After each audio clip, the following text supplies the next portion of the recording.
சிவகங்கை மாவட்டம் குன்றக்குடியில் வருமான வரித்துறை சோதனையில் கட்டுக்கட்டாக பணம் சிக்கியது. டிவி, ரேடியோ, போனுன்னு எல்லாத்துலயும் வந்துருச்சு. நாளை காலையில பேப்பர்லயும் வந்துடும்.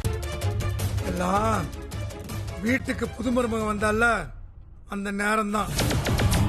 தர்த்திரியம் முடிச்ச குடும்பத்துல இருந்து நம்ம வீட்டுல காலடி எடுத்து வச்சால அவளோட ராசி தான் மொத்த பணத்தையும் பறி கொடுத்துட்டு நிக்கிறோம். பண விஷயத்தெல்லாம் நான் அரசு கிட்ட பேசினது கூட கிடையாது. அப்புறம் எப்படி இன்கம் டாக்ஸ் கணக்கு தெரிஞ்சிருக்கும்? உங்ககிட்ட ஒரு விஷயம் சொல்லணும். அதுதானுங்க அப்பையில இருந்து கேட்டுட்டு இருக்கேன். என்ன? அந்த பணத்தை நான் உங்க அப்பாட்ட தான் கொடுத்தேன். உங்க அப்பா கொடுத்த பணத்தை எதுக்கு எங்க? அந்த வேலைக்காக தானே? ஆமா. என்ன பெரிய இவளா நீ? ரொம்ப திமிரா நடந்துக்கிற. உன்ன போன் உடைஞ்சிர போதுங்க. புதுசா வாங்குறதுக்கு காசு இருக்கா? அதான் இருந்த எல்லா பணத்தையும் அவங்க அள்ளிட்டு போயிட்டாங்கல்ல. அப்ப நீ தான் இன்கம் டாக்ஸ்க்கு ஃபோன் பண்ணி தகவல் சொன்னியா? ரொம்ப ஓவர் ஆயிடுற. அடிக்கிற வேலையெல்லாம் என்கிட்ட வேணாம்.